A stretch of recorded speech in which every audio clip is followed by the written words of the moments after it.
p.m. the 5th of October 1997. Two teenage friends, Lauren Barry and Nichole Collins, leave their friends and campsite to attend a party about an hour's walk away. They didn't make it. This is the case of the Bega Schoolgirl murders.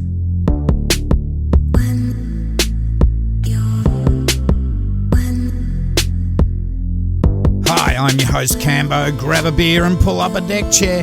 This is True Crime Island, another true crime podcast.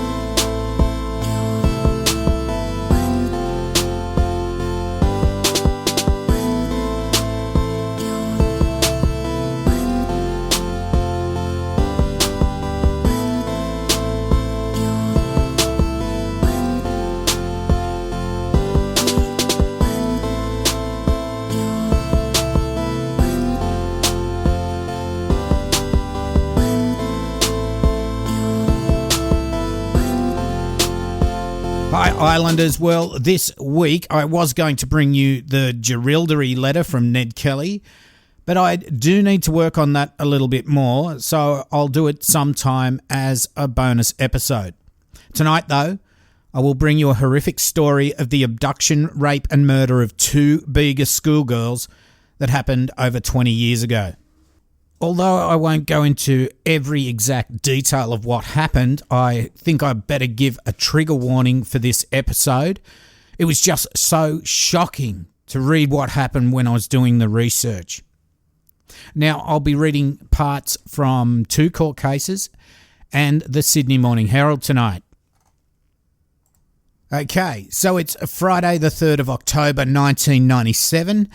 This weekend is the Labor Day long weekend, with the Monday being a public holiday. 14-year-old Lauren Barry and 16-year-old Nichole Collins, both from Cullaroo and students at Bega High School, decide to spend the weekend camping with other teenagers at White Rock near the town of Bega. Now, Bega is about midway between Sydney and Melbourne, and it's just off the coast.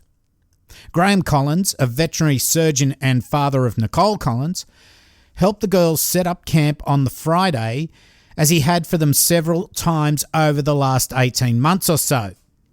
They would be camping with half a dozen or so friends, and it would be an early birthday party as well for Lauren, who would be turning 15 the following week. The family homes of Lauren and Nichole are about 3 kilometres or nearly 2 miles away. So over the weekend, they will often walk to their houses for a shower, new clothes, get some food.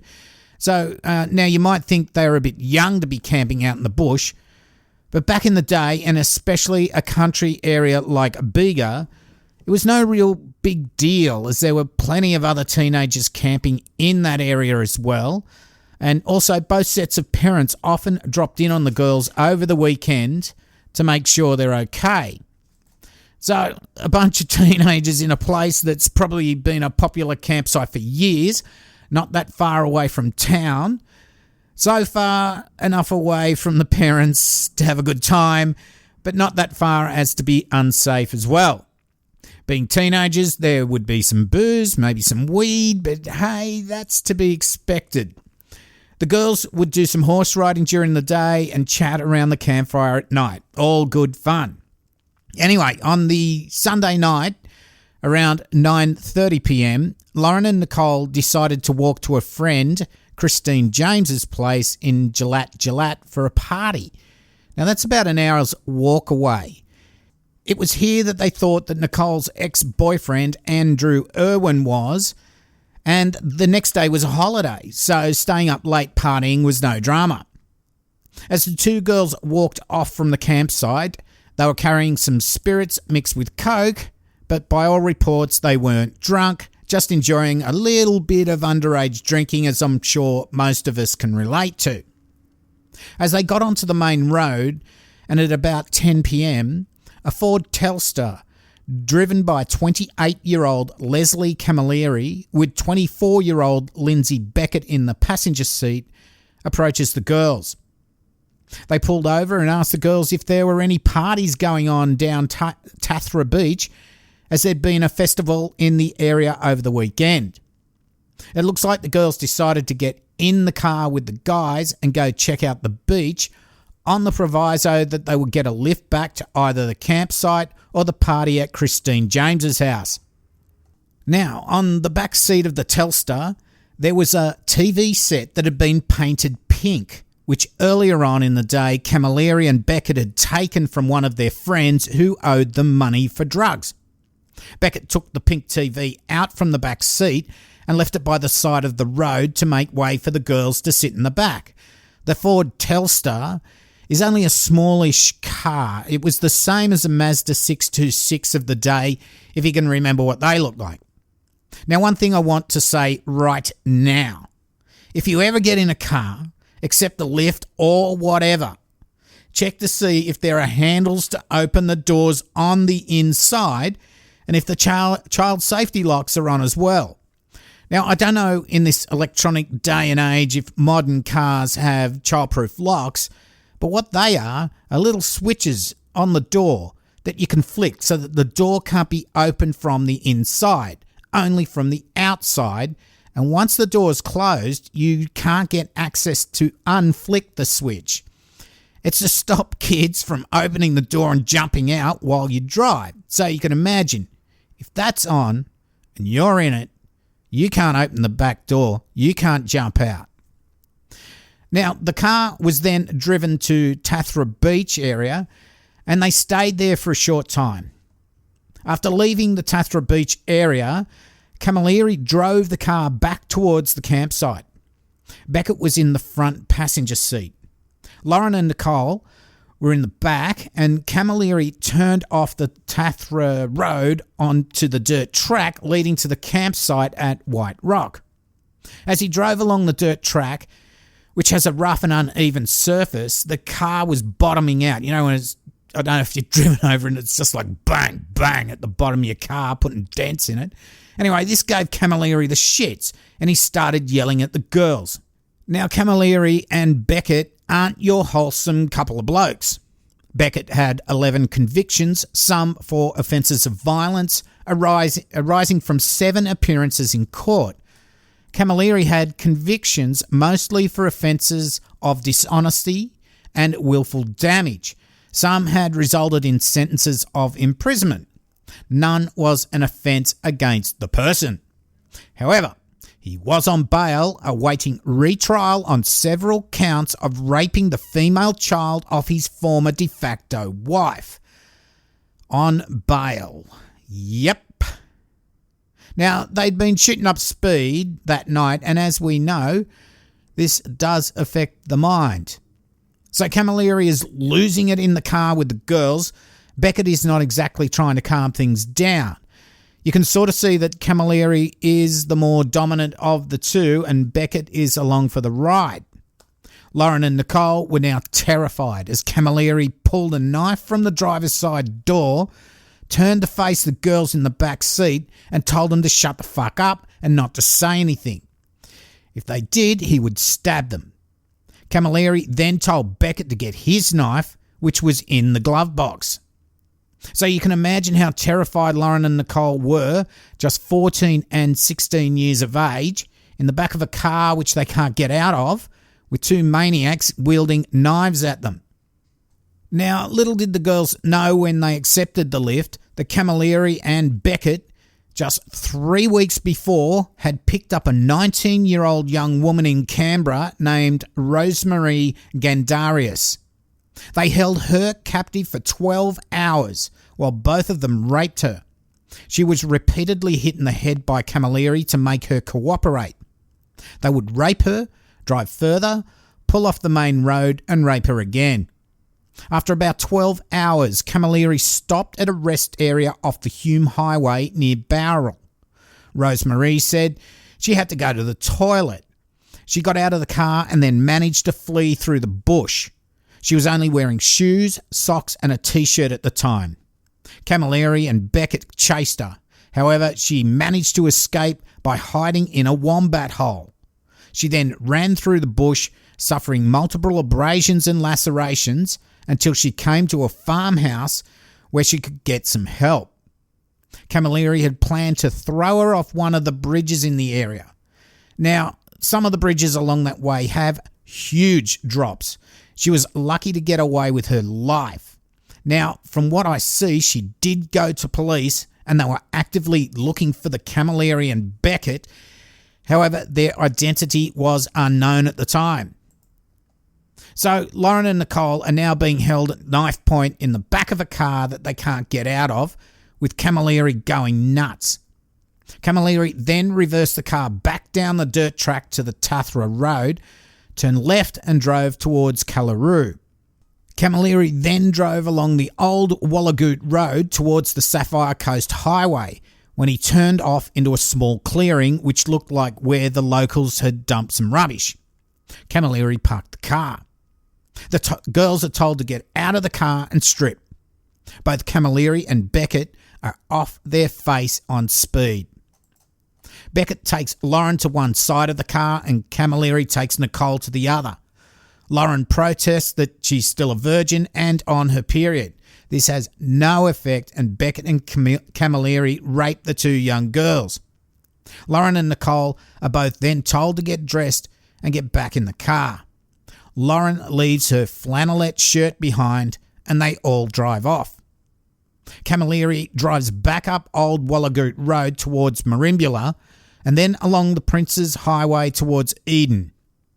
When they are about 5 kilometres north of Eden, Camilleri turns left off the highway. This was at a road which entered the Ben Boyd National Park. Camilleri told Beckett that he wanted to have sex with Lauren. Camilleri and Beckett then took more speed and they proceeded to rape the girls again. When they were finished, they told the girls to get back in the car and they headed off to Eden. Now, this was in the dead of night and along roads that didn't have very much traffic at all, so the girls had very little opportunity, if all, to get help, especially being held at knife point as they drove along. Camilleri then drove the car into Eden. After driving around for a short time, Camilleri and Beckett then sought a way back out of Eden. As they were doing this, Camilleri again stopped the car off a road in a spot that lets cars do U-turns.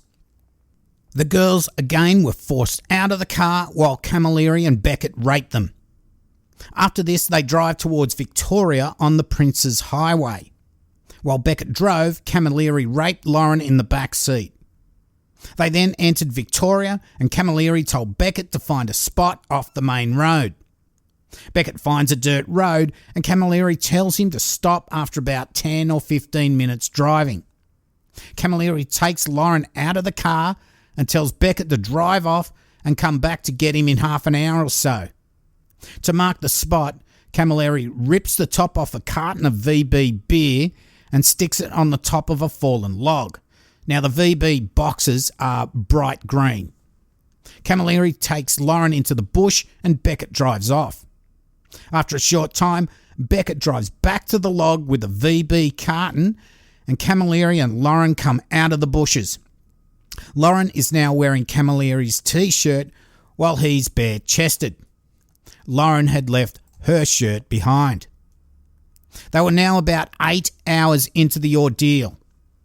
As Beckett drove deeper into Victoria, Camilleri fell asleep. When he woke up and realised the direction they were going, he cracks the shits and starts yelling at Beckett that he wants to go towards Sydney as there's some bridges on the way to Sydney on the Hume Highway which have great drops. So it's clear at this stage that Camilleri intends to kill the girls. Beckett turns the car around, but they don't go too far. Instead, they park the car near Fiddler's Green Creek inside the Victorian border. The girls are then bound with rope that was in the boot of the car, or the trunk, and then they are walked a few hundred metres into the bush. They are untied and ordered to strip and wash themselves in the creek to try and remove any evidence of the sexual assaults that they had endured over the now 12 hours they've been captive. It was around 8 a.m. Monday, the 6th of October, 1997. Lauren and Nichole are then taken about 10 metres apart from each other, told to lie on their stomachs as Beckett and Camilleri tie each one of them up again. Camilleri told Beckett they will keep them apart so that, and this is what he says, when one's done, the other won't hear the other one or see it. Camilleri then told Beckett to go drown Lauren and then drag Nichole into the water and drown her as well. Beckett protested killing the girls, but Camilleri got mad and told him they can't go back. We'll get caught as they know what we look like. Beckett said, "Why don't you do one?" And Camilleri replied, "Just do it, otherwise I'll fucking kill you." So Beckett walked over to Lauren. And it's a trigger warning again here, super trigger warning. As Beckett described in his own words, fast forward to about 18 minutes 10 seconds to avoid the next bit. I went over to Lauren and dragged her down to the water. I held her head under the water. She was struggling and she knocked me into the water. One of my knees, I think the left, went into the water. This pissed me off a little bit and I opened my knife. It was in my left hand and I stabbed Lauren in the left side of the neck. I said in my interview that it was the right side of the neck with my right hand, but I've been thinking since. It wasn't my right thumb which was cut, but my left. After a couple of seconds after I stabbed her, she stopped moving. Beckett then walks over to kill Nichole. And again, in his own words, after I stabbed Lauren, I ran up the bank to where I tied Nichole up. She must have heard what I had done to Lauren because when I got to her, she said, "You're going to kill me, aren't you?"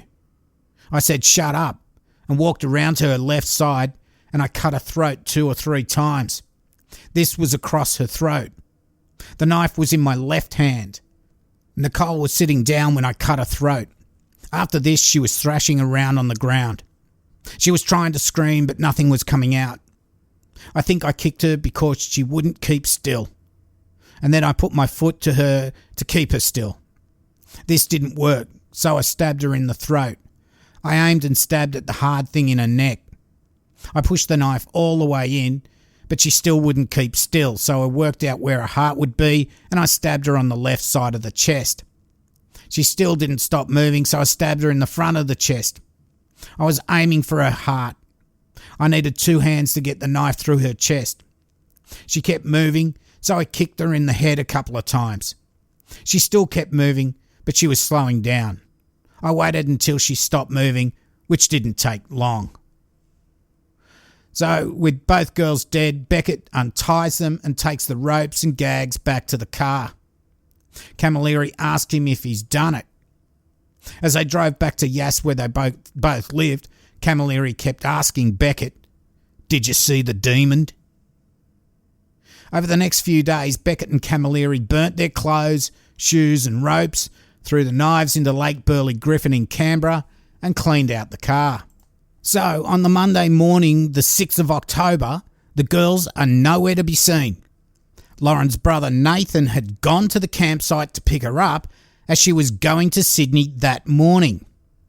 Neither girl is at the campsite and it's soon realised that no one has seen them since around 9:30 p.m. on Sunday night when they walked off to go to the party at their friend's place. Police are called in and a search of the immediate area is conducted. Now, being a long weekend, there were many out-of-towners in the area, which made it harder for police to try to track them down. Soon, Lauren's flannelette shirt is located off Old Wallagoot Road, where the first rape had occurred. This was strange, as it was in the opposite direction to where the girls were thought to be headed. Council workers would pick up the pink painted TV set that had been dumped along the side of the road. They thought this was extremely unusual, but at that time was not linked at all to the girls going missing. Now, even with a huge media campaign, police were no closer to finding the girls.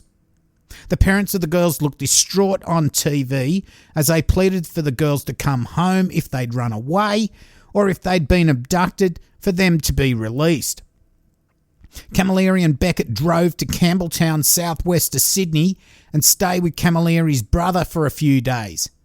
Once here, they took the car to the car wash, and over a 6-hour period, they cleaned the car, taking the seats and carpets out to try and rid it of any evidence. They then drove back to pick up the pink TV, but of course, they couldn't find it. It's gone. Then on the 27th of October, 3 weeks after the girls went missing, Beckett was picked up by the Australian Federal Police for theft, and he was remanded in custody. While searching his stolen car, they found a map of Bega. They had a suspicion that he may have something to do with the missing girls, and so the task force investigating the case was informed of the finding. Beckett was then interviewed on the 5th of November 1997 at the Australian Federal Police headquarters in Canberra. Beckett denied any involvement. On the 12th of November 1997, Beckett was again interviewed, and on this occasion, he gave a detailed account of events and made admissions. Beckett subsequently took investigators to various crime scenes within New South Wales and Victoria and to the actual murder scene, Fiddler's Green Creek in Victoria, where the bodies of the 2 dead girls were found. The council workers, after seeing the news about the girls, told police about the pink TV they found on the side of the road. This they were able to trace back to Camilleri and Beckett and would show police the exact location where the girls were initially picked up. At each location that Beckett took police, they were able to verify his story. At one location, Lauren had left her shirt behind. At another, the green VB box was where Beckett said it was. At every location, there was something there that belonged to either the girls or Beckett and Camilleri. Now, I think Lauren did this on purpose. Maybe not sure if she would live through the ordeal or not, but in any case, she would leave some evidence to convict these maggots. On the 15th of November 1997, Beckett was extradited to Victoria. On the 15th of November 1997, a further record of interview was conducted with members of the Victorian Homicide Squad and admissions were made. Now, Camilleri on the 28th of October 1997, that's a little bit earlier, was arrested for unrelated matters and also for breaching his bail.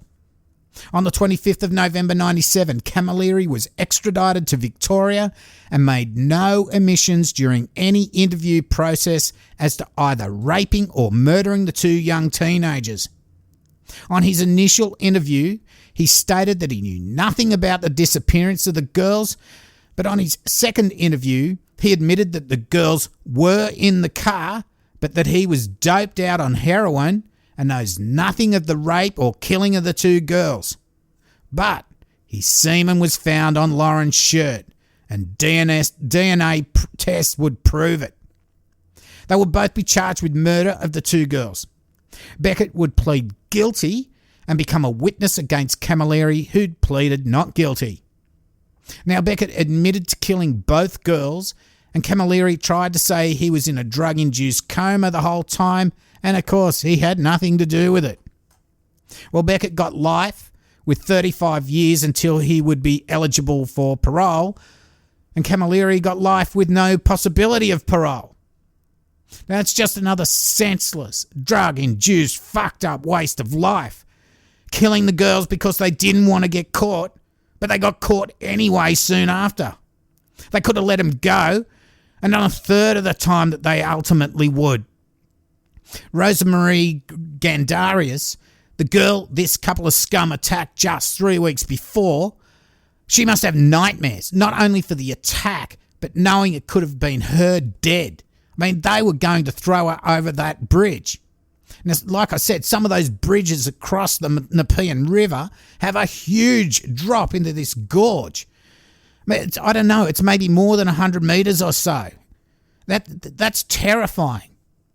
Now, the fact that Camilleri was on bail after an aborted trial for raping his de facto's daughter, now he was waiting a new trial. Well, again, if they just held him on remand over that time, I'm sure none of this would have happened. I don't think Camilleri would get bail in this day and age, but he was the leader. Beckett was just a dumb junkie that couldn't stand up to him. Now, Beckett won't be entitled to parole until 2033 or so, and they'll probably knock it back a few times. And let's hope Camilleri never gets out. What shits me is these vermin get protective custody because everyone inside wants to kill them. Well, as always, it's the lives that were taken so young that had so much potential, and the life sentence of family and friends get that's the worst part of all of this.